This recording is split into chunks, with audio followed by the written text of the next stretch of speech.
Donc, on va commencer parce qu'on ne va pas prendre trop de retard par respect pour vous.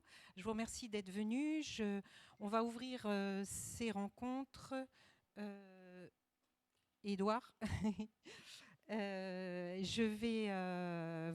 avant de vous faire la présentation de ces rencontres, je vais laisser la parole à Paul Secchi, qui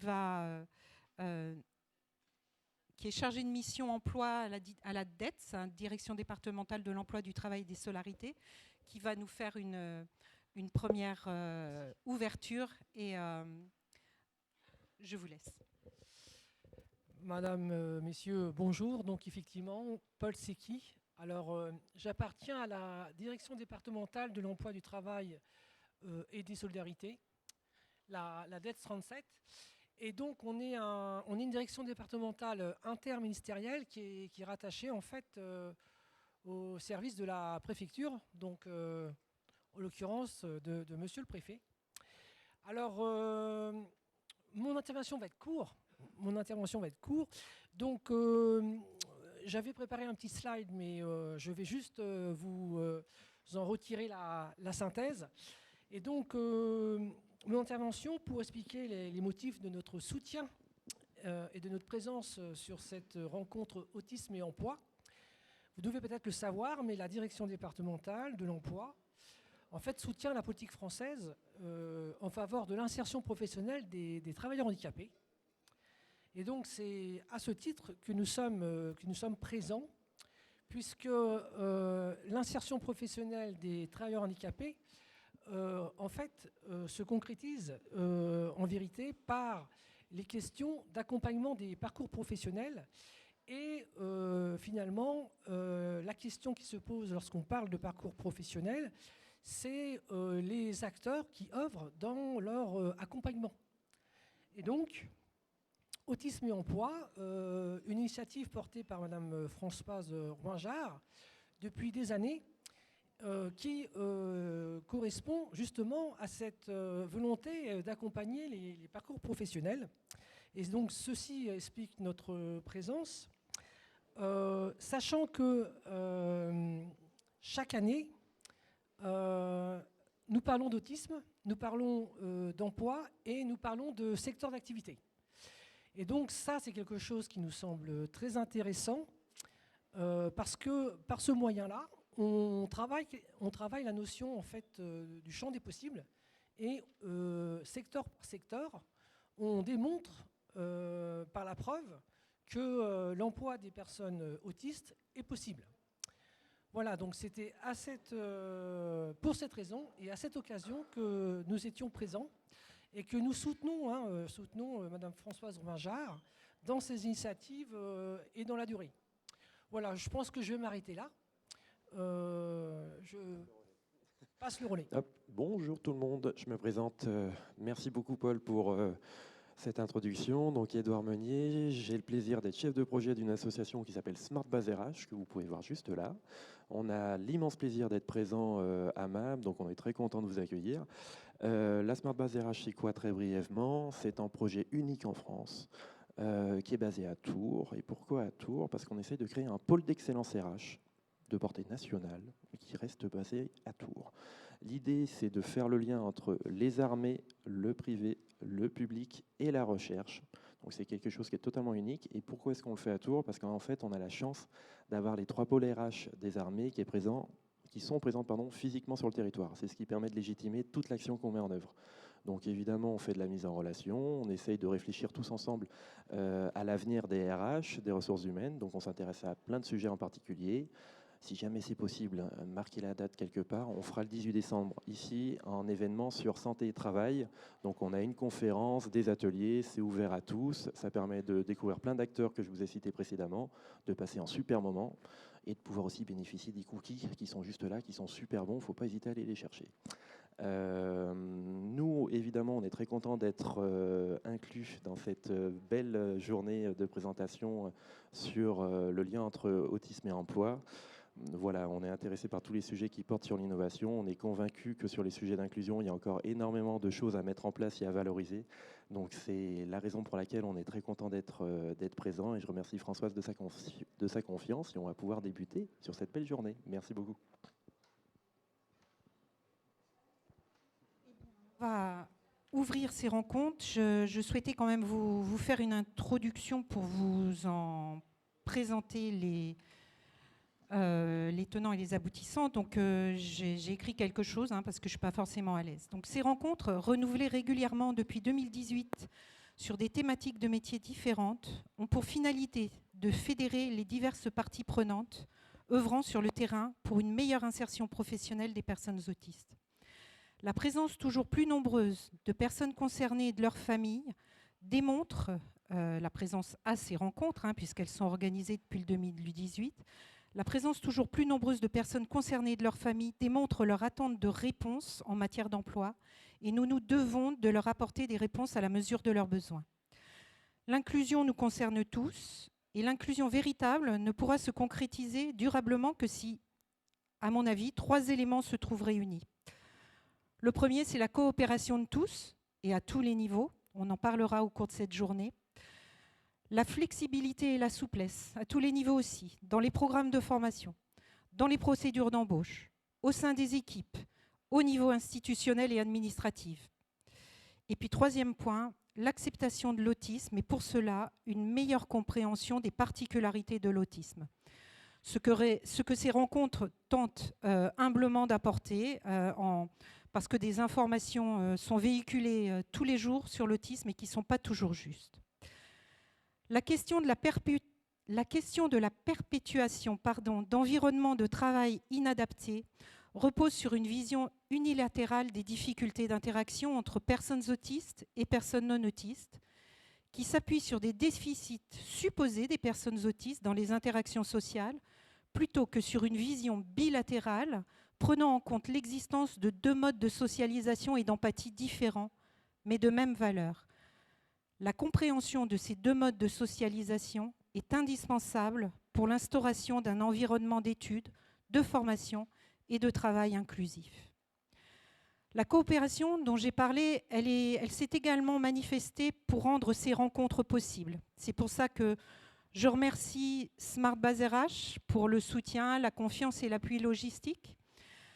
La direction départementale et régionale de l'emploi, du travail et des solidarités pour leur confiance et leur soutien régulier dans les actions mises en œuvre depuis 2018 et qui ont apporté un soutien financier qui a permis la réalisation de cette journée. Le campus des métiers et des qualifications d'excellence, PATMAT, avec lequel j'ai signé une convention grâce à laquelle un livret de colloques sera édité à l'issue de cette journée pour donner des perspectives. Et puis tous les intervenants qui se sont impliqués avec enthousiasme pour faire vivre ces rencontres et qui vont défiler tout le long de la journée avec ce programme riche. Et puis aussi le lycée François Clouet de Tours et les élèves de la filière métiers de l'accueil qui nous aident aujourd'hui, Emma et Salem ce matin et Angèle et Noah cet après-midi. Donc toute la journée, nous allons donc nous intéresser aux métiers de l'art et de l'artisanat d'art et réfléchir ensemble sur la façon de rendre plus accessibles ces métiers aux personnes autistes. Avant de laisser la parole à Aurélien Daudemont, j'avais envie, parce que j'ai moi-même été surprise, et je voulais vous faire partager ma surprise, de vous montrer toute la diversité des métiers de l'artisanat d'art. Ils sont tous là, je crois. J'ai voulu rendre visuellement pertinent la perception de la diversité de ces métiers, qui offrent une multitude de possibilités et qui s'appuient sur des intérêts spécifiques, qui présentent de l'originalité, en se préservant de la concurrence professionnelle et qui sont autant d'atouts en faveur de l'insertion professionnelle des personnes autistes. Donc je vous remercie. Cette diapositive introduit la présentation d'Aurélien Daudemont de la Chambre de métiers qui va vous présenter le contexte des métiers de l'artisanat d'art.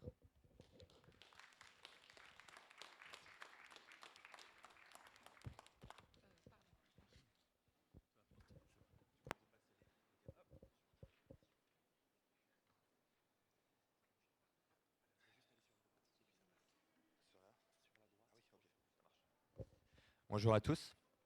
Donc je me présente, je m'appelle Aurélien Daudemont, je suis conseiller d'entreprise à la Chambre de métier de l'artisanat.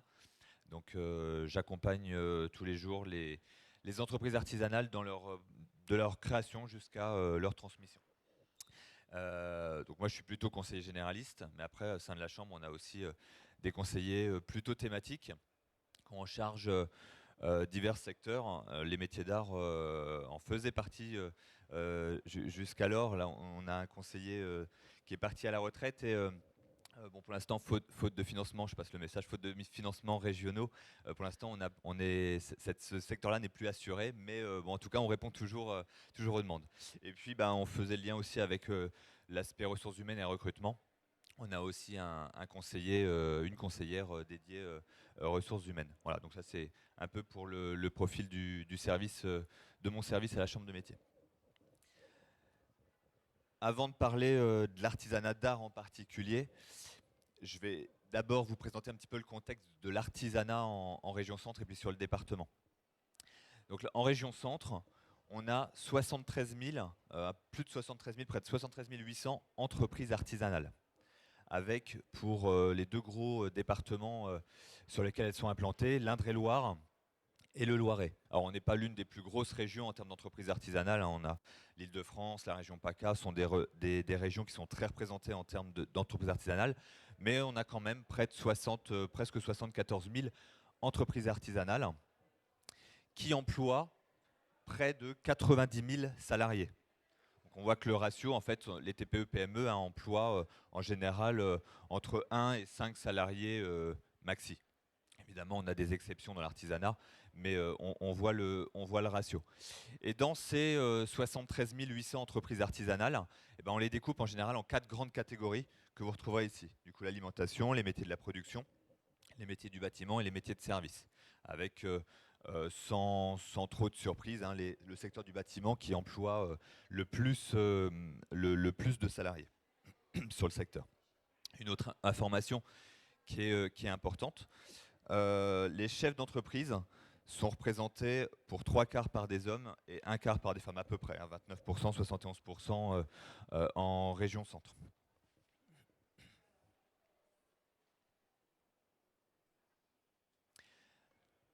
Sur le département d'Indre-et-Loire, près de 18 000 entreprises artisanales, avec une répartition qui suit la mouvance de la région centre, hein, sur la répartition des 4 grandes activités.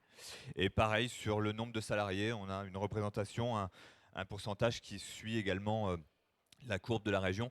Là où on est un petit peu meilleur, c'est que du coup, en dessous la moyenne, on a un petit peu plus de femmes chefs d'entreprise que d'hommes sur le... par rapport aux moyennes régionales, hein, on a plus de femmes que d'hommes dans la répartition des entreprises artisanales. Alors vous le voyez, je reviendrai tout à l'heure dessus. Vous allez me dire où sont les métiers d'art dans le lot. En fait, il n'y a pas de catégorie métiers d'art. Parce que les métiers d'art, alors c'est un petit peu péjoratif de le dire comme ça, mais ne pèsent pas grand-chose en fait, dans le nombre d'entreprises artisanales au global. En revanche, on les retrouve on verra tout à l'heure la diversité des métiers, mais on les retrouve un peu dans toutes les catégories. Du coup, les métiers d'art sont un peu noyés dans l'ensemble des 4 grands secteurs d'activité.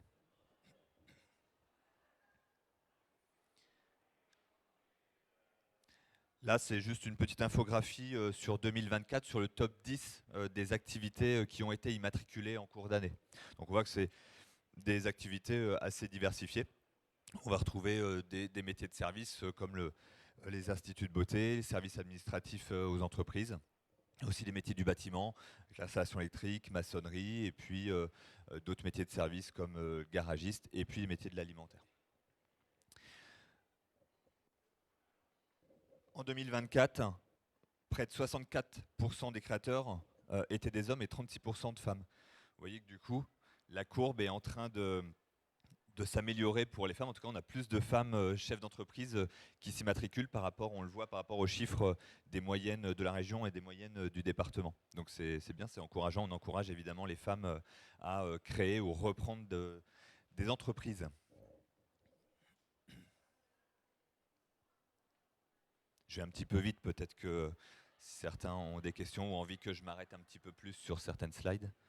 Non, c'est bon. Alors du coup, les métiers d'art dans tout ça. Alors déjà, les métiers d'art, c'est quoi? Eh ben, les métiers d'art, en tout cas pour les artisans d'art, c'est un secteur qui est reconnu par la loi et il y a un texte de loi qui décrit ce qu'est un artisan d'art. Et du coup, donc c'est l'article 22 de la loi numéro 2014-626 de juin 2014, qui est relative à l'artisanat, au commerce et aux très petites entreprises.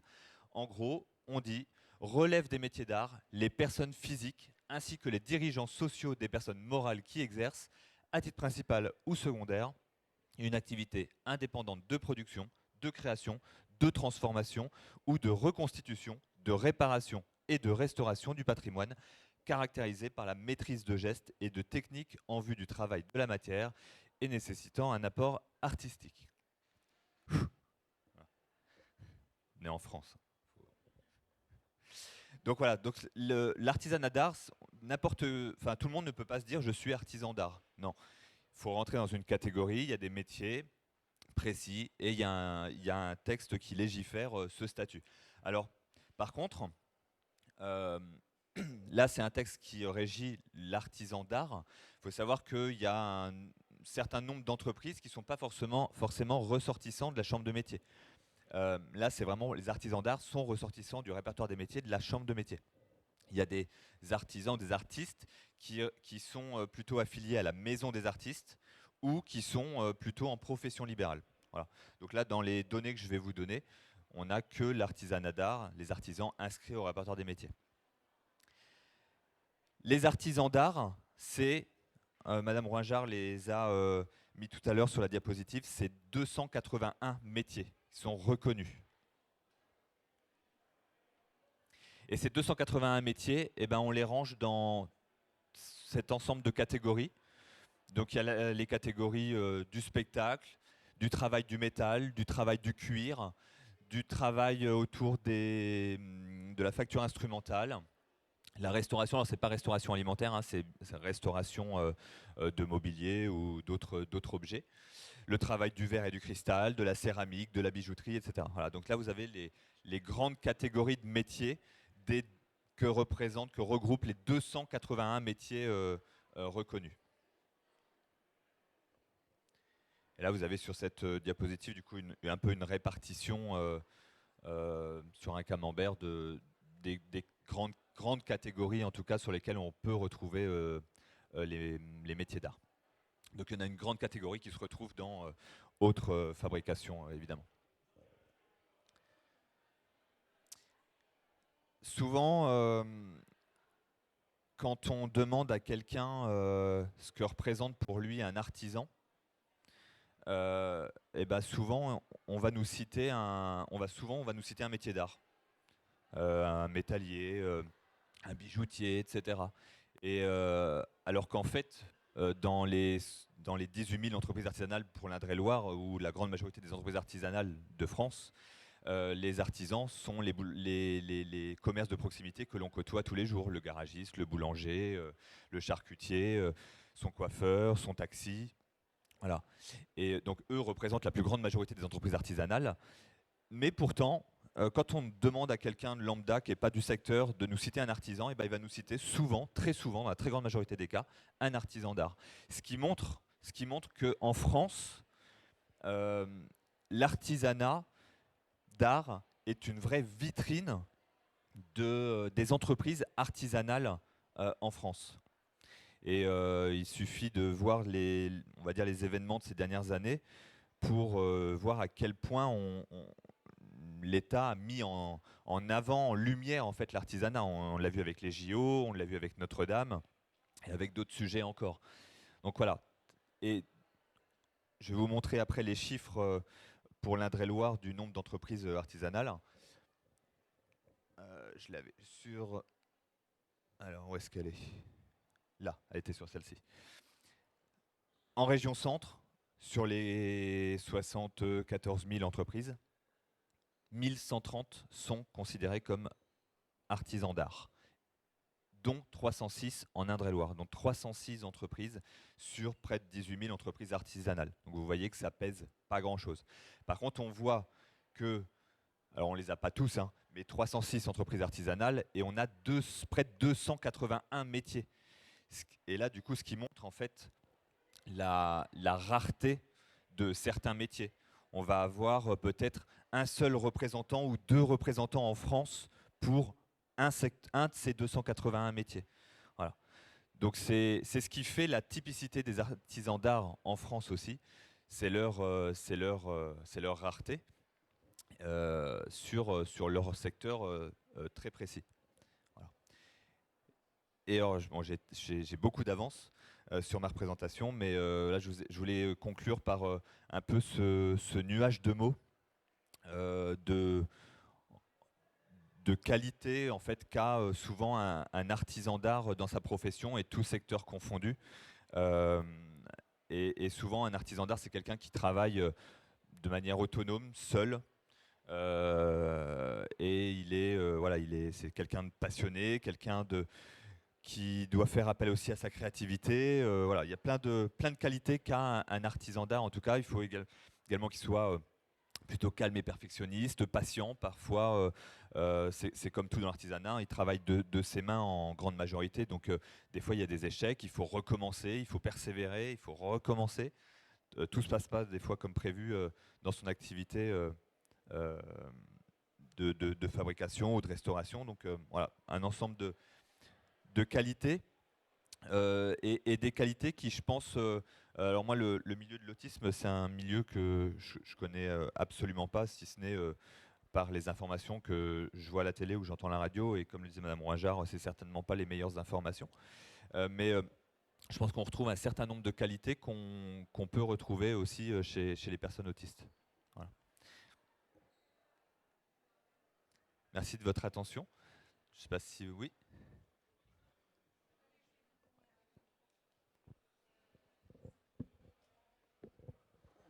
Les informations sur l'autisme que vous voyez à la télé, lesquelles Là, c'est difficile de vous répondre comme ça. Mais c'est bon, des reportages qu'on peut voir assez régulièrement. 7 à 8, Oui, par exemple. Good Doctor, non? Ah non, ça Non. c'est pas de l'émission là, c'est plutôt de la fiction. Non, n'empêche, on en sourit, mais je connais quelques personnes qui ont appris quoi, enfin, un petit aperçu de ce qu'est que l'autisme et qui ont découvert ça quoi, en regardant la série Good Doctor justement quoi. D'accord. Bon, je prends le conseil. Mais bon, c'est à prendre avec beaucoup de recul et de pincettes parce que c'est surtout c'est mis en avant sur tous les préjugés de l'autisme hein, justement quoi. C'est surtout ça que je voulais dire, plutôt beaucoup de préjugés. Ouais.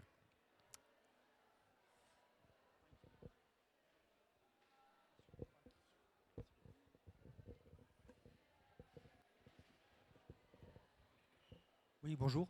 Je me posais la question de savoir si il y avait toujours une fracture entre l'artisanat et l'art, et si les entreprises d'art, même étant de niche, étaient soutenues par la Chambre des métiers de l'artisanat et de l'art. Alors oui, la Chambre de métier soutient évidemment tous les artisans, quels qu'ils soient, y compris les artisans d'art. Ce que je disais tout à l'heure, un petit mot que je passe à la région, c'est que on nous octroie certains financements pour aider davantage, pour développer des événements, pour convier les artisans d'art en particulier à certaines manifestations et les aider dans ce cadre-là. Les artisans d'art, comme tout autre, n'importe quel autre secteur, ne dérogent pas à la règle. Il y a parfois des coupes budgétaires de l'État, de la région et autres. Et ce qui fait qu'ensuite, il y a des arbitrages. Et du coup, voilà, c'est ce que je disais au monsieur tout à l'heure de la préfecture. Il y a des fois un discours politique qui peut être un peu contradictoire. C'est-à-dire les politiques vont mettre en avant les artisans d'art. Je voulais pas faire de politique ce matin, mais bon, c'est pas grave. Les politiques ont tendance à mettre en avant les artisans d'art et ben, dans l'ombre nous font quelques coupes budgétaires. Voilà. Et du coup, on est obligé de pallier avec ça. Donc, c'est pas toujours simple. Mais les artisans d'art, évidemment, sont toujours bienvenus à la Chambre de métier et on accompagne toujours les artisans d'art dans leurs projets, en tout cas dans leurs projets d'installation et de développement. Alors la transmission, c'est un autre sujet. La transmission dans l'artisanat d'art, c'est très compliqué parce que un petit peu au même titre qu'un chef étoilé d'un restaurant, l'entreprise est très liée à la personne en tant que telle. Un salon de coiffure, une boulangerie, c'est un petit peu plus simple parce qu'on a une adresse, on a pignon sur rue, le dirigeant peut changer, voilà, c'est plus simple. Mais dans l'artisanat d'art, le travail qui est fait par l'artisan, il est très personnel. Et du coup, ce sont des entreprises qui sont très difficiles à transmettre. Le savoir-faire peut se transmettre à un apprenti. Alors, je n'ai pas parlé moi des organismes de formation, je pense que ce sera évoqué un petit peu plus tard aussi. Donc on a les CFA de la Chambre de métier, on a les compagnons du devoir, il y a des entreprises privées. Mais la transmission du savoir-faire va se faire comme ça par l'apprenti, mais la transmission en tant que telle de l'entreprise est très compliquée. Et même très dure à valoriser. Souvent, alors on n'en a pas parlé non plus, hein, mais le volet financier de l'artisanat d'art, souvent, ce sont des entreprises, elles ne deviennent pas millionnaires. Hein. Très peu vivent très aisément en étant artisans d'art. C'est un métier de passion. Mais vraiment, il n'y a aucun artisan d'art qui fait ce travail sans être passionné par ce qu'il fait, évidemment. Est-ce qu'il y a d'autres questions ?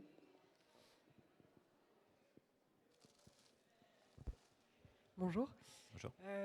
Est-ce que vous savez si les métiers d'art résistent mieux à la conjoncture économique ? C'est une bonne question. Je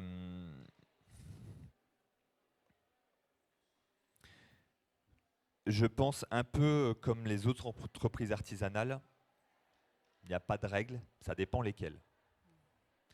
Il y en a, oui, parce qu'il y a une certaine notoriété, parce qu'ils exercent depuis un certain nombre d'années, parce que certains savent rebondir peut-être mieux que d'autres, c'est-à-dire s'adapter au marché, s'adapter à leur clientèle, ne pas attendre que entre guillemets, c'est pas très joli de dire ça, mais que ça tombe tout seul. Donc voilà, il va y avoir des démarches proactives. Certains vont se lancer un peu aussi à faire du marketing, etc., pour redévelopper. Et puis d'autres malheureusement, en effet, qui subissent plus la crise du moment et la conjoncture, parce que, comme tout le monde, il y a des hausses des coûts de l'énergie, il y a des hausses du coût des matières premières, il y a des hausses des salaires, etc. Donc, ce n'est pas vraiment spécifique aux artisans d'art, mais de manière générale, voilà, au même titre que les autres entreprises et les autres TPE, PME, ils sont sur les mêmes contraintes. Attendez. Alors, moi j'ai une question qui est un peu plus générale. Alors, oui, ces dernières années, il y a eu quelques changements de manière positive, quelques améliorations dans l'inclusion et également notamment pour les personnes autistes. On a vu notamment en Indre-et-Loire quelques entreprises qui ont su faire leurs preuves et qui ont embauché des personnes autistes et on a bien vu que ça a donné des choses positives, aussi bien pour l'employeur que pour les salariés autistes. Je cite notamment Café Joyeux, O3 Expert et Tour Métropole. Mais ma foi, parfois, même dans des villes hautement inclusives comme Tours, ça reste difficile de trouver du boulot, quoi. Techniquement, qu'est-ce qui bloque pour que les personnes autistes soient vues et aussi vues comme étant aussi employables que les personnes neurotypiques, on peut dire ça, ou non-autistes. Qu'est-ce qui bloque ? Ouais. Qu'est-ce qui bloque de favoriser l'embauche ? C'est ça la question? Ouais, entre autres. Et puis aussi, pourquoi on est encore trop caricaturé, même je pense que vous avez la réponse déjà, la peur, je pense, la peur de l'employeur, Ok. les préjugés sans doute. Qu'est-ce qu'on peut mettre en place quoi, pour que les employeurs aient moins peur, entre guillemets?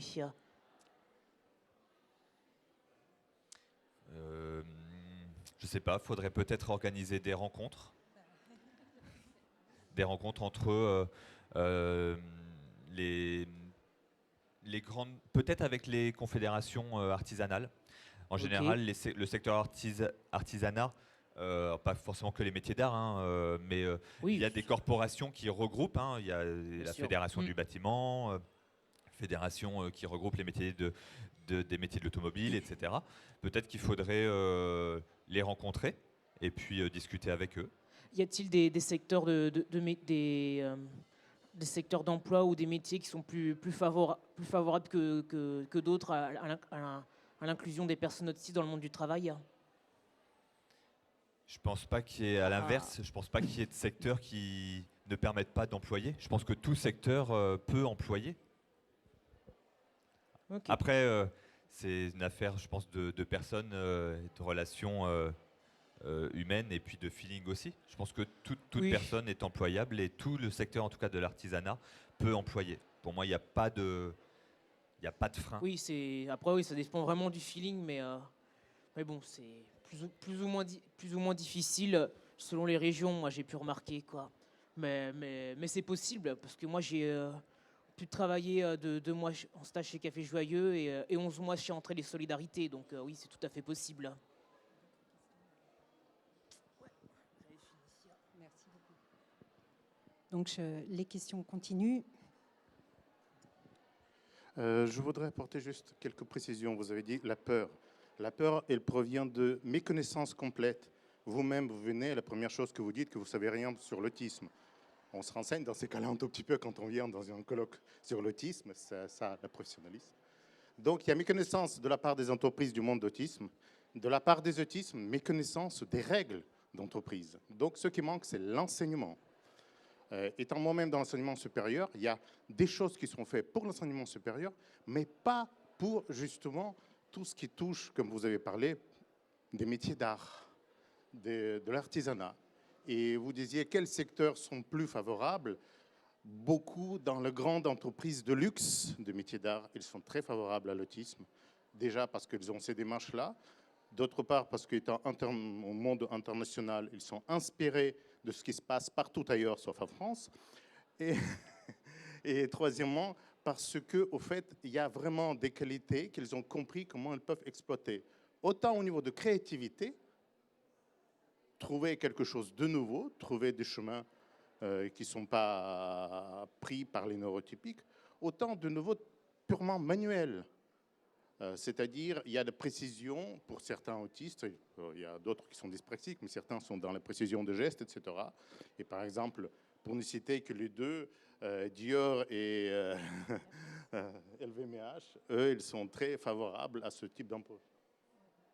Voilà, ça c'est pour donner les précisions, tout simplement. Je n'ai pas d'autres questions parce que puisque vous ne savez rien sur l'autisme, je ne vois pas ce que je vais vous poser comme question. Mais justement, monsieur, ces rencontres sont là pour rassembler les gens et que chacun puisse repartir avec des informations sur les domaines qu'ils ne connaissent pas. Pour rebondir sur votre présentation, Aurélien, cet après-midi, lors d'une des 2 tables rondes, il y aura un retour d'expérience d'un jeune homme dont la mère s'est battue depuis son enfance pour son inclusion professionnelle et son parcours de vie professionnel. Et cet exemple a été soutenu par la Chambre de métier.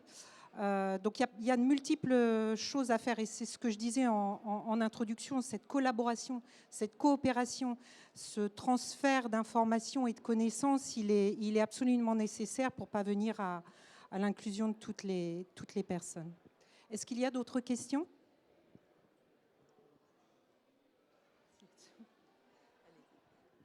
Oui, bonjour. C'est juste un témoignage.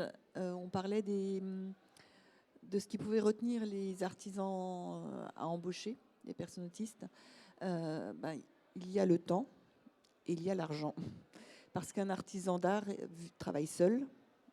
Il y a des grosses sociétés dans le luxe, mais il n'y a pas que ça. Il y a beaucoup de petites d'artisans qui travaillent seuls. Et quand on doit encadrer une personne pour le former, quand il sort de formation, il n'est pas autonome encore. Et il faut beaucoup de temps pour former un artisan d'art. Et c'est une des difficultés. Donc moi, je le vis avec... j'ai 2 garçons. Et l'un est autiste, l'autre n'est pas diagnostiqué, mais il a un fort profil autistique. Et il est dans l'artisanat d'art, pardon. Et voilà, la difficulté quand même chez les artisans, c'est ce temps qu'ils peuvent consacrer parce qu'ils doivent gérer une entreprise, ils doivent faire tourner une entreprise et c'est complexe. Donc tant que les artisans ne seront pas soutenus financièrement pour pouvoir se dégager du temps pour ce genre de choses, eh bien, ils ne prennent même pas parfois les jeunes en stage. Hein. C'est compliqué pour eux. Voilà. C'est tout à fait juste. Ouais. Une autre question. Paul Secchi, hein, donc DETS 37. Donc j'ai beaucoup apprécié votre discussion hein, sur la question de l'insertion professionnelle des travailleurs handicapés.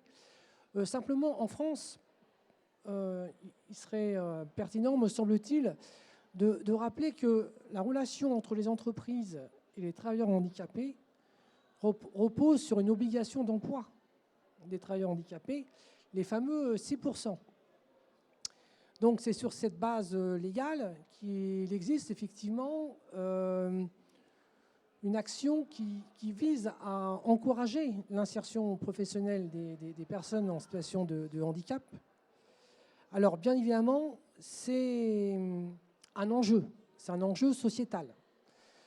On avance, comme certains d'entre vous l'ont dit. Il y a encore en France beaucoup de progrès à faire. Mais c'est pas à pas et la question de la relation humaine entre l'employeur et son salarié est prédominante.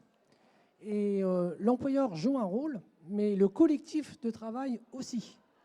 L'un ne peut pas aller sans l'autre. Et par rapport à certains de vos propos, il est certain que faire de l'insertion professionnelle, quel que soit le public, ça implique de l'accompagnement et beaucoup d'efforts. Donc ça, c'est le préalable. Alors ensuite, d'une manière plus concrète, en France, on remobilise les entreprises et la société civile dans son ensemble par le biais d'événements comme la Semaine européenne pour l'emploi des personnes handicapées. Cette semaine européenne, c'est souvent la 3e semaine de novembre. Et là, on est vraiment sur le sujet de l'emploi, toutes personnes confondues. Et au sein de cette semaine européenne, on a les rencontres du OD, qui sont un moyen simple de casser les préjugés, de casser les appréhensions, parce que c'est légitime, et donc d'essayer de faire en sorte que toutes les personnes en situation de handicap, notamment les autistes, trouvent chaussons à leurs pieds. Voilà ce que je voulais vous dire par rapport à certains propos. On a des outils en France, ils ne sont pas parfaits, mais c'est à partir de ces outils qu'il faut essayer de faire avancer la situation. Voilà, merci. On n'a plus le temps. Vous interviendrez au prochain. Est-ce que... Je pense que c'est terminé. Donc maintenant, vous avez terminé votre présentation, Aurélien. Donc on va passer... Merci à vous. Au prochain.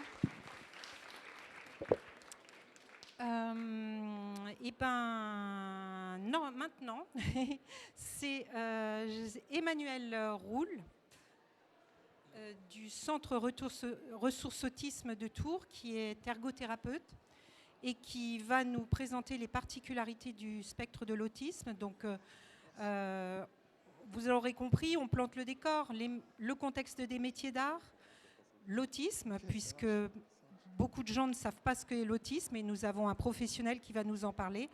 Et donc, en regard des métiers d'art, de l'autisme, on pourra ensuite, cet après-midi, discuter lors de tables rondes. Bonjour à tous. Donc, je suis Emmanuel Roule, je travaille au CHU de Tours, au Centre Ressources Autisme.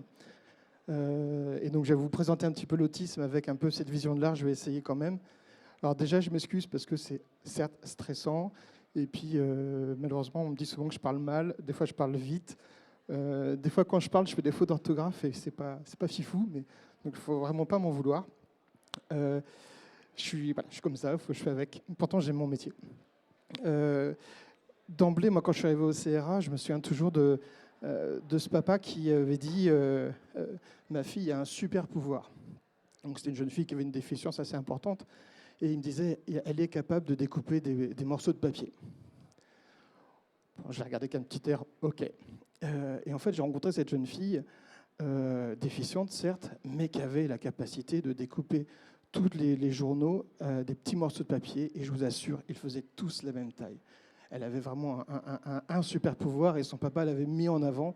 Et indéniablement, je regardais cette jeune fille d'une autre manière. L'art, aujourd'hui, dans l'autisme, on le voit avec certains jeunes qui ont vraiment ce talent. Alors, j'en ai cité quelques-uns. Je suis nul en animation aussi. Stephen Wilshire, par exemple, je vous en reparlais tout à l'heure, jeune homme américain extraordinaire. Vous connaissez peut-être la Stéréotypie, ce groupe de musique qui fait également le journal du Petit Papotin. Nos stars locales qui sont Spectrum de l'association Alva. Vous avez Gilles Tréhin qui fait des dessins formidables.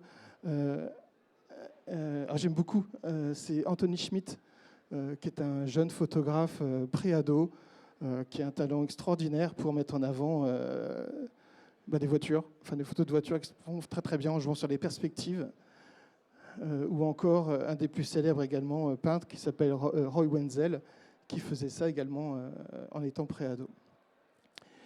Et puis vous avez d'autres personnes comme Glenn Cloud, peut-être que vous connaissez ce pianiste. Vous avez, voilà, je reviens en arrière. Vous avez mon premier trou de mémoire de la demi-heure, il y en aura d'autres.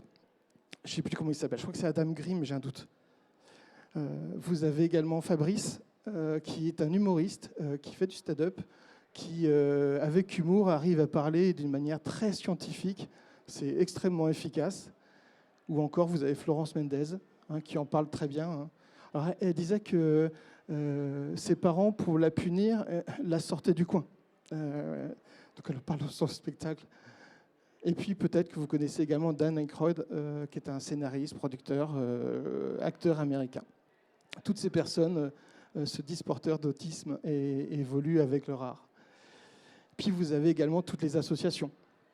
Je pense à Alva, qui met nos jeunes en scène de manière terrible. Donc ça, ce sont les associations de parents, pour la plupart, qui sont là pour faciliter la créativité de nos jeunes.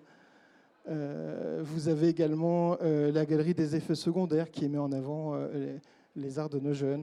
Un ESAT également sur Angoulême, qui est un ESAT qui est spécialisé dans la bande dessinée, avec une section pour des personnes avec autisme. Vous avez le théâtre de Cristal, que vous connaissez par un petit truc en plus, notamment. Vous avez le Plessis, le château du Plessis à Tours, qui accueille nos enfants en hôpital de jour, qui peuvent les mettre en scène, qui leur font découvrir en fait tous les arts du spectacle. Voilà. Et puis vous avez, alors je vais un peu vite, ça y est, quand on parle de l'art, en tout cas alors je suis rééducateur, l'art pour nous c'est aussi un médiateur en fait à la relation et c'est aussi un médiateur de rééducation. Et c'est utilisé dans différents métiers. Alors, je cite mon métier, l'ergothérapie, vous avez l'art-thérapie, vous avez les éducateurs également, vous avez les moniteurs d'atelier, bien entendu. Et puis, je fais un petit focus également sur le foyer de la Châtaigneraie, qui est à Osmois, à côté de Bourges. Madame Couturier, la directrice, en fait, a développé un pôle art et nature dans le but de travailler l'autonomie de ces jeunes. Et la plupart des jeunes qui sont sur la Châtaigneraie, aujourd'hui, ont une activité semi-professionnelle, ou en tout cas ont un engagement professionnel dans leur vie. Voilà. L'art est très présent dans l'autisme et vraiment un facteur très intéressant d'inclusion, et ça, je vous en reparlerai aussi. Alors, si je rentre un peu dans l'autisme maintenant, l'autisme en quelques chiffres, c'est 1 à 2% de la population. Il faut le savoir qu'il y a 8000 naissances par an de personnes avec autisme. C'est quand même important. C'est 700 000 personnes en France atteintes d'autisme, dont 100 000 de moins de 20 ans. Et si on reprend les derniers chiffres de la stratégie nationale, c'est à peu près plus de 80% de personnes avec autisme qui sont en situation de chômage. Donc ce sont des données qui sont assez importantes, qu'on va aussi relativiser, parce que, j'en parle aussi tout à l'heure, mais quand on parle d'autisme, souvent on associe malheureusement la déficience, sauf que les études nous disent qu'aujourd'hui, que 30 à 40% de personnes avec diagnostic présentent une déficience. 3 garçons pour une fille, peut-être plus de garçons aujourd'hui diagnostiqués TSA. La difficulté que nous avons, nous, équipe de diagnostic, c'est que les filles ont plus accès à des jeux symboliques que les garçons, et de surcroît, en fait, développent plus facilement d'interactions sociales que les garçons, ce qui, nous, équipe d'évaluation, des fois nous met en difficulté, parce qu'elle est quand même dans la relation, elle sait faire des choses. Donc parfois, le diagnostic est un peu difficile. Et puis, ça aussi, pour répondre à notre question que je vais te présenter tout à l'heure, il n'y a pas de différence sociale dans l'autisme. Ouais, j'ai loupé mon animation. La définition de l'autisme, c'est un trouble du neurodéveloppement, certes, mais caractérisé par 2 symptômes, 2 grandes dimensions que je vais détailler. La première dimension, c'est tout ce qui concerne la communication sociale, rentrer en relation, échanger, partager. Donc ça, c'est quelque chose qui les touche. Et la deuxième dimension, souvent un handicap aussi très invisible, ça va être tous les comportements restreints et répétitifs. Et je vais vous expliquer un petit peu le fonctionnement. La grande différence avec toutes les autres difficultés, parce que c'est un trouble du neurodéveloppement, tout comme les troubles de la sphère du langage, tout comme les troubles de l'attention, tout comme en fait les personnes qui sont dyspraxiques, ça rentre en fait au-dedans, sauf que dans l'autisme est présent dès la petite enfance, contrairement notamment aux troubles du spectre de la schizophrénie, même si on sait qu'on a des prodromes maintenant à 6 ans, néanmoins, les symptômes principaux sont dès l'adolescence. Dans l'autisme, en fait, nos enfants sont pris de suite et on le voit vraiment tout de suite qu'ils ont des particularités, quoi. Des troubles qui sont évolutifs. C'est vraiment des troubles évolutifs et ça, c'est vraiment important à faire. Sur le CRA, on est une équipe d'évaluation. On met vraiment d'importance à cette notion d'évaluation parce qu'il faut toujours... nos jeunes évoluent très vite et très bien aussi. Donc il faut toujours reprendre ces temps d'évaluation pour comprendre leur niveau de fonctionnement et se réadapter en permanence. Si je prends la première dimension, qui est tout ce qui est la sphère de la communication sociale, les personnes avec autisme ont un défaut de langage. Ce défaut de langage, il est sur les 2 sphères, la sphère de la compréhension et la sphère de l'expression. Et là, du coup, c'est difficile pour eux, quand on ne maîtrise pas l'outil langage, de rentrer en relation avec nos pairs. C'est difficile, quand on ne maîtrise pas l'outil langage, d'évoluer en prenant l'exemple de quelqu'un et de lui poser des questions pour mieux s'adapter et d'échanger avec elle.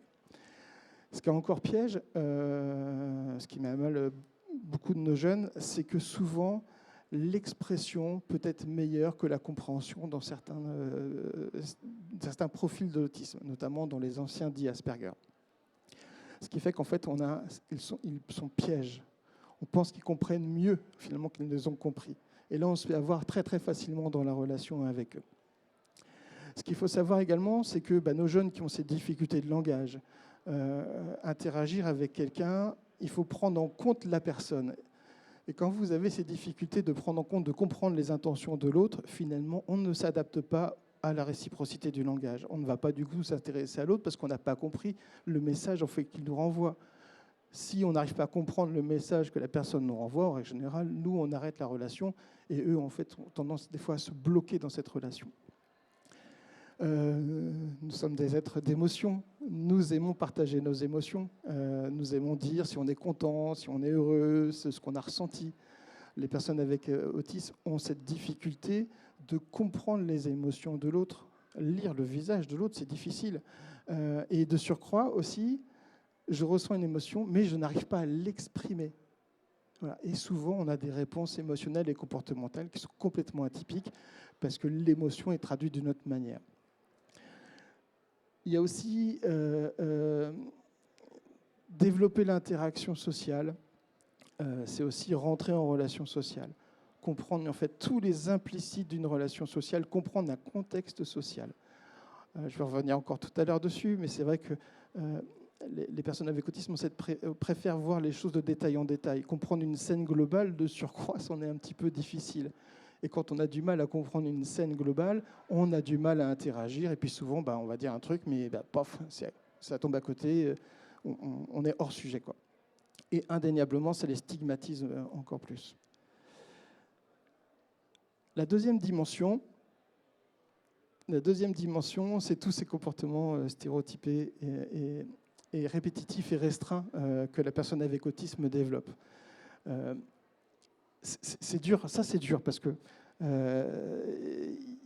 ils ont beaucoup de réponses émotionnelles et beaucoup de stéréotypies. C'est vrai que vous allez voir une personne se balancer régulièrement ou alors avoir un peu de flapping, avoir toujours un objet, un fidget là, sur lui en train de manipuler, etc. Et ces pièges. J'ai souvenir, alors je travaille au CRA depuis un petit peu là, et j'ai souvenir qu'en 2012, on avait à Caen, on avait notre grande messe nationale. Je raconte souvent l'anecdote, mais ça m'a vraiment tellement marqué. Et en fait, je prends le train pour aller à Caen, et pour aller au CHU de Caen, vous devez prendre le tram. Et puis, en tant que bon professionnel avec l'œil avisé, j'ai repéré ce petit groupe de loustiques là, qui sortait du CAT. Et notamment, il y en avait un avec des cheveux longs. Il avait un polo Décathlon et puis un pantalon baggy et qui se balançait pour prendre le ticket de métro, de tram. Bon, je suis un bon professionnel, je suis dans le médico-social, je tolère. Au bout de 10 minutes, j'en avais marre. Et puis, je ne l'ai pas aidé en plus, il m'agaçait. Donc, il a pris son ticket de tram, il a pu prendre en effet le tram et moi aussi. Alors, c'était compliqué, j'avoue, je n'ai pas tout compris non plus, mais j'ai réussi aussi. Et une fois arrivé à notre conférence, c'était le monsieur qui présentait la plénière en tant qu'ingénieur en audiovisuel et qui présentait cette thématique sur l'autisme. J'étais content de l'avoir vu très tôt dans ma carrière parce que j'ai compris en fait que les expressions, les réponses émotionnelles et comportementales que nos jeunes développent n'ont rien à voir avec leur niveau intellectuel et leurs compétences cognitives.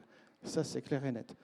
C'est pas parce qu'en fait ils vont s'auto-stimuler, ils vont être très démonstratifs, qu'ils sont plus bêtes que nous, quoi. Au contraire. Donc ça, c'est important. Par contre, c'est aussi un handicap invisible. Je vais en reparler tout à l'heure aussi, notamment dans cette notion sensorielle, ces particularités sensorielles. Je ne sais pas si vous allez arriver à vous concentrer longtemps malgré le bruit qu'on entend. Je t'ai vu, Françoise, déjà tout à l'heure. C'est vrai qu'il y a beaucoup de bruit, mais on arrive quand même, nous, à se concentrer. J'en reparlerai un petit peu plus tard. Et puis, beaucoup de comportements restreints.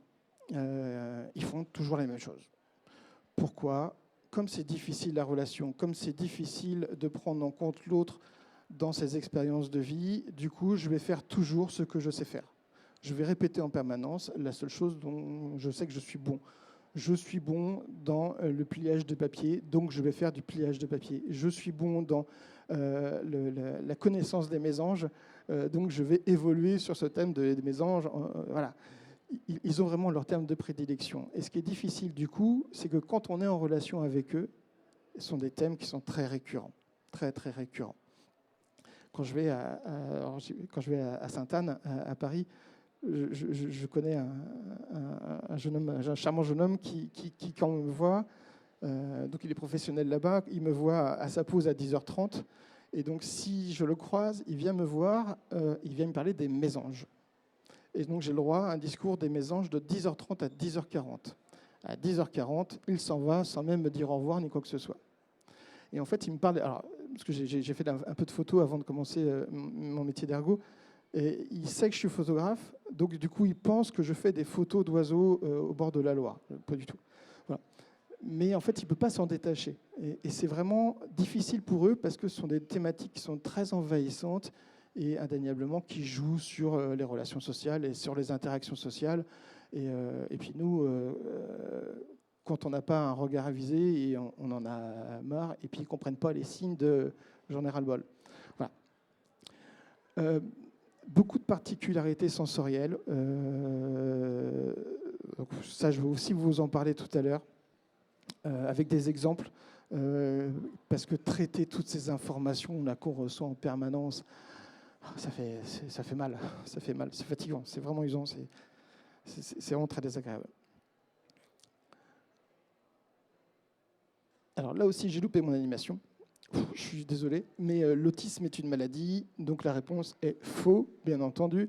L'autisme n'est pas la maladie. L'autisme, en fait, c'est un croisement de ces deux dimensions qui est un défaut de communication sociale et des comportements restreints et répétitifs. Mais il y a un véritable impact et sur la sphère motrice et sur la sphère sociale, au niveau des perceptions sensorielles, au niveau des émotions, des interactions sociales. L'autisme est reconnu officiellement comme handicap depuis 1996. Ça, c'était déjà une bonne avancée. Ma deuxième question, c'est est-ce que l'autisme est associé à un retard mental? Pas forcément. Pas forcément. Donc, je fais partie de l'équipe d'évaluation aussi du CRA adulte. Je vois autant de jeunes avec déficience que des jeunes haut potentiel, absolument impressionnants. Et aujourd'hui, les chiffres... Alors, pendant longtemps, les chiffres étaient de 70 à 80% les personnes avec déficience. Aujourd'hui, toutes les études s'accordent pour dire qu'on est entre 30 et 40%. Voilà. Donc, c'est vraiment important de mettre en avant.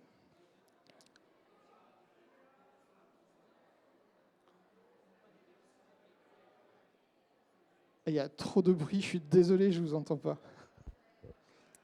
Les 2/3 des personnes autistes n'ont pas de déficience intellectuelle, voire même certains, quoi, comme ce qu'on peut qualifier, quoi.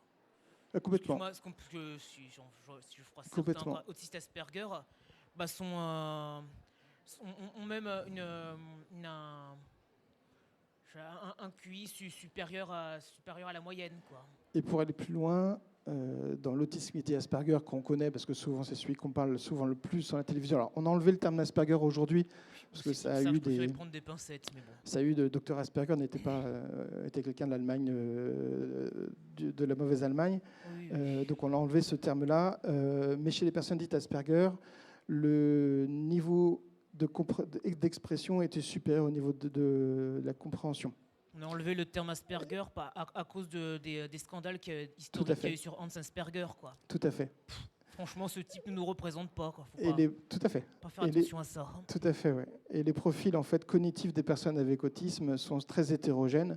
Nous, on est plutôt homogènes dans nos capacités de perception et dans nos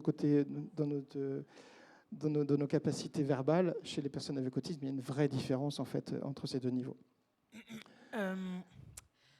Alors pour les statistiques de naissance et de diagnostic de personnes autistes, où il était dit et affiché tout à l'heure 3 garçons pour une fille, je dirais pas totalement. La différence, c'est que les filles, ou même les femmes autistes, sont souvent sous-diagnostiquées, quoi, soit parce que soit parce que les filles et les femmes arrivent mieux à faire le masquage social que les garçons et les hommes, mais aussi, quoi, ça faut se le dire, quoi, tout à aussi fait. pour des questions de sexisme. On parle de camouflage social. Ouais. Si l'autisme est associé, ça j'ai déjà dit. Est-ce qu'on connaît la cause de l'autisme? Aujourd'hui, non. Alors, on ne connaît pas la cause de l'autisme, vrai. En fait, aujourd'hui, on n'a pas la cause de l'autisme, mais c'est souvent difficile de dire aux parents, on ne sait pas pourquoi votre enfant a développé ce genre de particularité. La seule chose en fait qui est sûre aujourd'hui, c'est que, et en plus on en voit encore de ces discours-là, hein, c'est pas du tout la faute de la maman. Si la personne a développé l'autisme, c'est pas la faute d'une mauvaise éducation, indéniablement. Et l'équipe du professeur Lelore, hein, du CHU de Tours, a vraiment mis en avant et prouvé qu'aujourd'hui l'autisme est un trouble du neurodéveloppement. Donc c'est véritablement des particularités dans le développement neurologique de l'enfant où on est arrivé à ces 2 symptômes principaux. Est-ce que l'autisme se soigne? Pas vraiment. L'autisme ne se soigne pas vraiment. Par contre, on a un véritable impact, nous, sur les symptômes de l'autisme. On peut vraiment jouer dessus, on peut vraiment avoir une action dessus. Ce qui est difficile également, c'est que ça nécessite des temps d'évaluation assez importants parce que quand vous avez un jeune qui a des défauts de langage, défauts de communication sociale, il faut pouvoir l'évaluer avec des outils très spécifiques pour aller comprendre la cause en fait de son défaut de communication et du coup on peut avoir une action dessus. C'est également pareil en fait sur ses particularités sensorielles, c'est ses comportements restreints. Quelle est la cause de ce genre de comportement? Si on arrive à déceler un petit peu la cause, on peut avoir une action dessus. Et aujourd'hui, on a des jeunes, quand on fait nos échelles d'autisme, l'autisme est là, hein, l'autisme reste présent. Mais comme on a tout réussi à adapter ou autre, en fait, il ne code plus à certaines échelles d'autisme. Je vous ai parlé de la Châtaigneraie à Bourges, là, ce foyer qui accueille des jeunes avec déficience. Quand je fais des profils sensoriels de ces jeunes, la plupart ne codent pas parce que tout est adapté pour eux et de surcroît, ils évoluent dans un confort suffisant pour ne plus être surpris sur le plan sensoriel. Et puis, on ne peut pas communiquer avec une personne autiste? Faux, encore une fois. Ce qui est important, c'est que la personne avec autisme a ses codes de communication. Et on ne peut pas lui demander de s'adapter à nous. On ne peut pas lui demander de s'adapter à nous. C'est beaucoup trop fatigant pour elle. Ça demande trop de ressources. Elle est capable. Mais en fait, c'est extrêmement fatigable. Et le matin où elle arrive au travail et qu'il s'est passé quelque chose, des bouchons à la riche ou je ne sais quoi, elle ne va pas être en mesure de communiquer correctement. Donc là, en fait, il faut que ce soit nous qui nous adaptions à sa façon de communiquer, de façon très, très restreinte, mais en tout cas d'apporter des supports de communication que la personne connaît, et au moins on est sûr qu'elle a compris les messages, qu'elle a compris ses missions et sa fiche de poste. Et puis de même, plus les prises en charge sont précoces dans l'autisme, plus on arrive à déceler nos enfants tôt, plus on peut mettre des actions comme notamment la thérapie d'échange et développement, où on va développer les outils de communication sociale. Il y a une véritable action en fait dessus, notamment. Alors, sans transition, la personne dans l'emploi, si la personne avec autisme, avec son défaut de communication, ses particularités de communication, avec ses intérêts restreints, ses difficultés à comprendre les relations sociales, comment voulez-vous qu'elle puisse se vendre à un employeur? Comment voulez-vous qu'elle puisse s'adapter finalement à tous les implicites que les employeurs vont apporter lors de l'entretien? Comment voulez-vous finalement qu'elle puisse donner qu'elle puisse masquer ses atouts et ses défauts lors de cette question piège? Genre, vous avez Joseph Chovanec qui en parle très très bien dans Un voyage en Autistan, qui met vraiment ça en avant, mais c'est vraiment déjà en fait quelque chose de piège pour eux. Et c'est vrai que quand on a des personnes comme Françoise qui viennent aider nos jeunes à passer ces entretiens, à préparer ces entretiens, c'est véritablement un atout parce que ce qui est vrai pour nous, hein, c'est aussi vrai pour nous, mais ce qui est le plus dur, c'est de ne pas savoir à quoi on va être, qu'est-ce qu'on va devoir supporter ou à quoi on va s'attendre. Les temps de pause également. Les temps de pause sont difficiles. Je pense que même vous, si vous avez passé une mauvaise journée, une mauvais week-end, accepter le temps de pause, des fois, c'est un petit peu lourd.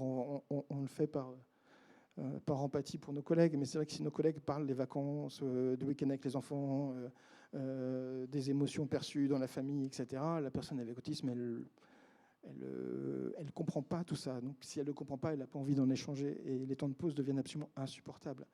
La personne avec autisme a une vraie naïveté sociale. Il y a une vraie naïveté sociale qui est là. En fait, elle ne croit ce qu'elle entend. Et du coup, elle n'est pas capable de comprendre tous ces implicites et de s'adapter dessus. J'insiste beaucoup dessus, mais c'est vraiment difficile pour elle. Intègre et direct, c'est pareil. J'avais souvenir de...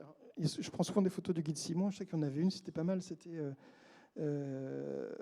une dame qui sortait d'une cabine d'essayage et puis vous avez un mari qui dit « mais oui, ça te va très bien » et puis vous avez la personne autiste qui est là qui dit « ah non, c'est moche, ça ne te va pas du tout, ça te rend grosse ». Ils sont intègres et directs. En fait, ils vont vraiment dire la vérité dans les relations. Ce qui fait que les temps de pause peuvent être difficiles socialement pour eux. Gérer les imprévus.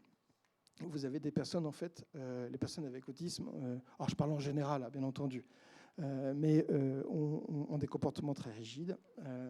Ils ont des comportements restreints, des activités restreintes. Voilà, je fais une faute d'orthographe, mais je ne sais plus. L'organisation, en fait, elle est elle est programmée de 9h à 21h. Les repas sont déjà prévus 3 mois à l'avance. Enfin, j'exagère un petit peu, mais en fait, toute leur vie est séquencée et très rigide. Ce qui fait que quand on a un imprévu qui intervient, là, vous allez mettre la personne en difficulté. S'il n'est pas au courant de ce qui va se passer, là, elle va être en difficulté. Éventuellement, si la pause café doit commencer 10 minutes avant ou si le chef veut une réunion immédiate, là, vous allez la mettre en difficulté. Des connaissances, c'est pareil. En fait, quand ils ont une mission, il faut qu'ils la terminent le jour même. Donc, on leur a dit de faire ça, il faut que ce soit terminé le soir même. Même si c'est 17h est passé, il faut que leur travail soit terminé. D'autres personnes, en fait, sont là, non, je travaille de 9h à 17h, voilà. Ils s'en vont. Parce qu'il faut respecter ces horaires-là. Donc, gérer les imprévus, gérer les tâches qui sont sans prévisibilité, vous allez les mettre en difficulté. Ils sont cool parce que souvent, ils vont peut-être pas forcément le transmettre tout de suite qu'ils ne sont pas bien. Ils vont rien vous dire au départ. Et donc, du coup, on va dire, c'est bon, il est capable de gérer tout ça, parfait, on l'a fait une fois, ça marche. C'est faux, en fait. Beaucoup prennent sur eux et en fait, ils vont exploser après. Quand vous entendez parler de cette notion de burn-out autistique, elle existe vraiment, mais c'est une accumulation de ces petites choses-là qui les ruinent vraiment au quotidien. Et puis des atouts, ce sont des gens agréables. C'est des gens agréables. À partir du moment où on est dans un environnement qui est adapté, qui est contextuel, eh bien on arrive à échanger avec eux. Les relations sont très fluides parce qu'elles sont simples. C'est direct, c'est professionnel. C'est vraiment très, très agréable de bosser avec eux. Vous avez déjà fait l'expérience, vous, d'être avec un collègue et puis avec votre collègue dans le contexte du travail, vous échangez, c'est fluide, ça va vite. Et puis quand vous êtes à la pause café, un grand vide. Voilà, parce que comme le contexte n'y est pas, la relation, en fait, il n'y a pas de cadre à cette relation. Donc, en fait, là, on n'arrive plus du tout à échanger. Et les personnes avec autisme, dans le travail, on discute. C'est très agréable. Ce sont des gens aussi qui sont très rigoureux des consignes, des procédures, soucieuses de bien faire, perfectionnistes, intérêt pour l'ordre et la précision. J'aurais aimé avoir des collègues aussi, comme ça. Bref. Par contre, travailler avec eux, vous n'attendez pas à ce qu'ils vous donnent un coup de main si vous ne l'avez pas demandé. S'ils vous voient traîner avec des gros sacs et qui sont à côté, ils ne vont pas venir vous aider parce qu'ils n'ont pas compris la scène sociale. Donc ils ne vont pas y aller. Ce ne sont pas des gens avec qui vous allez pouvoir boire une bière après le travail. Clairement, ce n'est pas leur intérêt, ils ne comprennent pas le pourquoi du comment, donc ils ne vont pas le faire. Ce ne sont pas des gens qui vont vous soutenir notamment dans des conflits. Si vous êtes en conflit avec vos collègues, en fait, ils vont prendre parti de ce qui est juste. Si la collègue a dit « je me suis fait reprendre par mon chef parce que j'ai pas assez travaillé, tu te rends compte, c'est pas normal qu'elle dise ça. Oui, mais tu n'as pas bien travaillé. » Voilà. Alors, sans transition et toujours des animations pourries, je parle des particularités sensorielles parce que c'est un véritable handicap invisible. Alors peut-être que vous en avez aussi. On sait que 90% des personnes avec autisme ont des particularités du traitement de l'information sensorielle.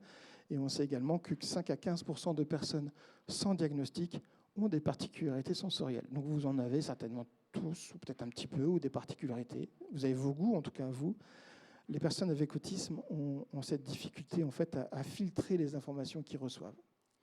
Ce qui fait que... alors je pense notamment au bruit qu'on peut avoir ici.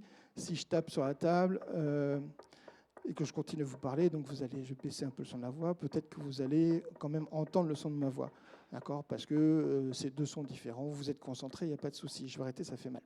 Et en fait, dans l'autisme, ces deux sons en fait, arrivent à la même fréquence, sont captés en même temps. Ce qui fait que pour différencier le son de la voix humaine et le son de l'environnement, c'est possible. Mais je vous assure, c'est fatigant. C'est vraiment fatigant, ça fait mal. Faites l'expérience chez vous, vous rentrez chez vous le soir, et puis vous avez passé une mauvaise journée de travail, il y a des bouchons, vous n'avez pas le temps de faire les courses, ou vous avez fait les courses, et votre conjoint vous dit « t'as encore oublié le pain », et vos enfants sont derrière en train de se battre parce qu'ils veulent regarder, je ne sais pas quoi, Dragon Ball, il y a beaucoup de bruit à la maison, vous avez envie de franchement, je l'ai vécu, ça prend aux tripes. Hein. Voilà. Et éventuellement, vous cassez une assiette de rage, mais vous allez pouvoir vous isoler. Là, la personne avec autisme, qui a passé des difficultés à traiter, toute la journée à traiter des informations différentes, qui a pris sur elle, quand elle arrive à ce moment de 17 heures où elle doit faire quelque chose, c'est beaucoup plus difficile pour elle, en fait, de garder ça en elle. Et là, on parle souvent de surcharge un peu sensorielle, un petit peu d'explosion sensorielle. Et souvent, c'est le moment où ils ont besoin d'aller s'isoler. Et souvent, il faut aller les aider pour s'isoler à ce moment-là. En tout cas, leur dire, là, tu peux t'isoler là-bas, il n'y a pas de souci, c'est normal. Dans les particularités sensorielles, je vous dis, c'est ce handicap invisible, tout ce stigmate un peu qu'on peut voir, etc. Je vous donne un exemple de ce qui peut se vivre. Là, je vais vous demander de lire ce qui est marqué. Pas en gros les petites lettres derrière, indéniablement, vous ne pouvez pas lire parce que il y a trop de bruit. Trop de bruit en permanence. Alors, vous allez pouvoir peut-être vous concentrer sur 2 ou 3 mots, mais vous allez vite lâcher parce que c'est fatigant. Par contre, si on intervient, si on les aide, avec un casque anti-bruit par exemple, si on a réussi à faire un aménagement de l'environnement adapté à leurs besoins, et souvent c'est pas grand-chose, hein, c'est un claustrat, c'est un totem anti-bruit, c'est un petit coin, leur indiquer un petit coin de repli s'ils ont besoin. Si on accepte également que la personne avec autisme a le droit, parce qu'elle en a besoin, d'avoir des temps où elle puisse s'auto-réguler de manière adaptée. Alors, je pense au fauteuil auto d'Alexia.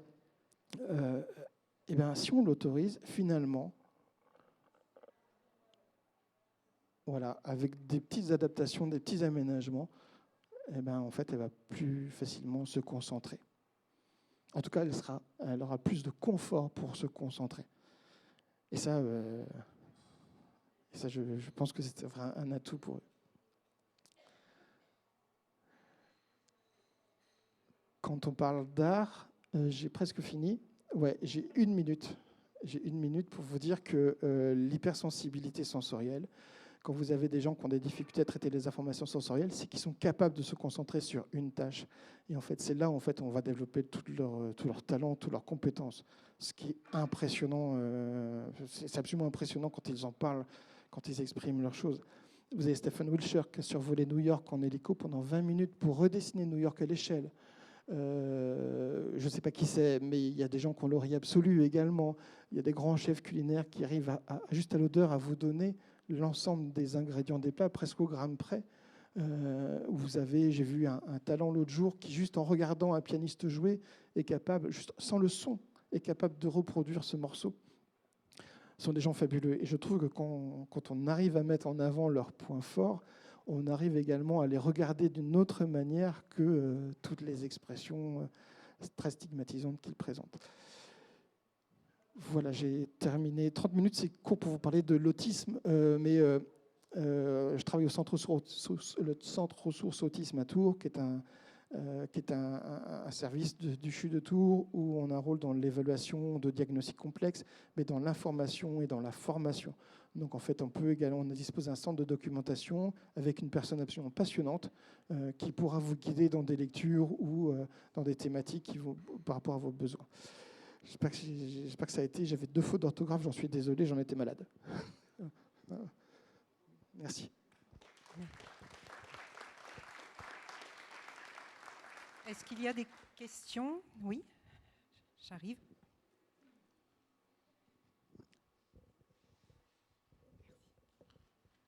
C'est moins des questions que des notes. Déjà, vous parlez de la communication en parlant d'une déficience de communication chez les personnes autistes ou des troubles de la communication. Mais la communication, c'est faire passer une information. Et je trouve qu'il faudrait quand même apporter un peu de nuance sur le fait que la communication à liste, elle est parfaite. Et, la communication à liste. Des personnes non autistes. D'accord. Qu'elle est parfaite. Par exemple, vous parlez de sous-entendus, qu'en tant que personne autiste, des fois, il faut essayer d'anticiper les intentions de la personne, comprendre les sous-entendus, les nuances, les choses un peu cachées sous la Ouais. parole, le mot propre. Sauf que la communication, en fait, c'est vouloir faire passer une information. Donc si on veut faire passer une information à une personne, on s'adapte à cette personne. Et ça va dans les deux sens. C'est pas uniquement les personnes autistes, en fait, qui doivent faire cette espèce de travail de décodage, mais les personnes alistes aussi doivent comprendre qu'elles s'adressent à une personne, quelle qu'elle soit, en fait, que ce soit une personne autiste ou une personne qui est, par exemple, pas française. En fait, si on veut faire passer une information, on doit s'adapter. Voilà. Et ça, je pense que dans le monde de l'entreprise, justement, les gens l'oublient souvent. La hiérarchie, le management oublient que toutes les personnes n'ont pas les mêmes niveaux de compréhension, n'ont pas la même éducation, n'ont pas la même culture, et qu'en fonction de ça, en fait, il faut s'adapter, que la personne soit autiste ou qu'elle soit d'origine espagnole. Ça, je l'ai appris en bossant au CERA. Et en effet, alors, je ne sais plus ce que j'ai pas tout compris au départ, mais en fait, c'est pas à la personne autiste de s'adapter, malheureusement, mais c'est à nous de nous adapter à son niveau de communication. C'est pas à la personne autiste uniquement, en fait, de s'adapter. Oui, tout à fait. Une communication, ça se fait à deux. Ouais. Et donc, si on veut être compris, peu importe la personne qu'on a en face de soi, il faut faire l'effort de se moduler par rapport à ce qu'elle va comprendre et qu'elle est en capacité de comprendre, et vice-versa. Et pour les personnes autistes, ça, on l'oublie tout le temps, j'ai l'impression. C'est tout le temps, ils ont une déficience, ils ont un manque de la communication, voilà, c'est une incapacité de leur part, alors que pour ma part, je trouve que les personnes autistes, justement, sont souvent très droites au point, enfin, elles en viennent au sujet même qu'elles veulent faire passer, enfin, je m'en mêle un peu dans mes mots. Non, ils sont intègres et directs, oui, tout à fait. Il y a voilà, en général, on est direct, on dit ce qu'on a envie de dire, ce qu'on a besoin de dire. Voilà. Et donc, c'est en général plus clair. Et souvent, la confusion, elle vient de la personne aliste qui essaie de lire des sous-entendus dans ce qu'on essaie de dire. Alors qu'en réalité, on veut juste faire passer une information claire, nette, basique. Et donc ça, c'est pas seulement à nous, en fait, de faire l'effort de s'adapter, je pense. Et j'en viens du coup à mon deuxième point. On est sur une conférence qui parle d'autisme. Forcément, ça va attirer des personnes autistes dans la salle. Et donc, je n'ai pas de solution à apporter, mais je pense que peut-être il y a quelque chose à... Comment ? Il faut faire preuve de tact. Par exemple, dans votre présentation, vous avez parlé beaucoup des autistes en disant « eux », « ils », « eux », un peu comme si on n'était pas là. Ah. Alors que dans un événement comme celui-ci, on va forcément être là puisqu'on s'intéresse à notre propre situation, on vient chercher des solutions et on a envie d'apprendre en fait aussi sur notre propre situation pour pouvoir améliorer nos conditions d'existence. Donc, je ne sais pas comment ça peut être nuancé. J'ai jamais réussi. Mais on est là, je en m'en tout excuse. Je m'en excuse vraiment. Éthiquement, je suis pas fifou des fois. Mais bien entendu, ceux qui me connaissent savent que j'ai beaucoup de respect pour eux. Et puis c'est quelque chose de très général. L'autisme, c'est un univers qui est absolument passionnant parce qu'en fait, on est obligé de se poser sur les gens, mais de se poser avec beaucoup de sincérité sur les gens. Et c'est toute la différence en fait que j'ai pu voir après et qui permet de développer les relations. C'est qu'en fait, vous parlez à une personne en fait. Donc peu importe en fait ce qu'elle montre. Il faut s'intéresser à la personne. Donc, il faut vraiment tout découper, entre guillemets. Alors, je suis rééducateur et je suis scientifique aussi.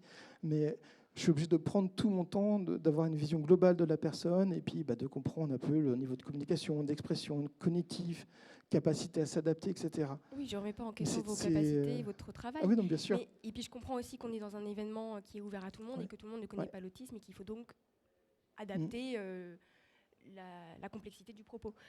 Mais on est là. En tout cas, je ne pense pas être la seule autiste dans la salle. Et dernière chose, c'est un spectre, et donc je pense qu'il y a quand même certaines choses, par exemple, qui sont un petit peu trop... Je perds un peu mes mots aussi parce que je suis un peu stressée, mais il y a certains exemples qui sont trop durs, trop nets, trop tranchés. Par exemple, sur la question de la sociabilisation...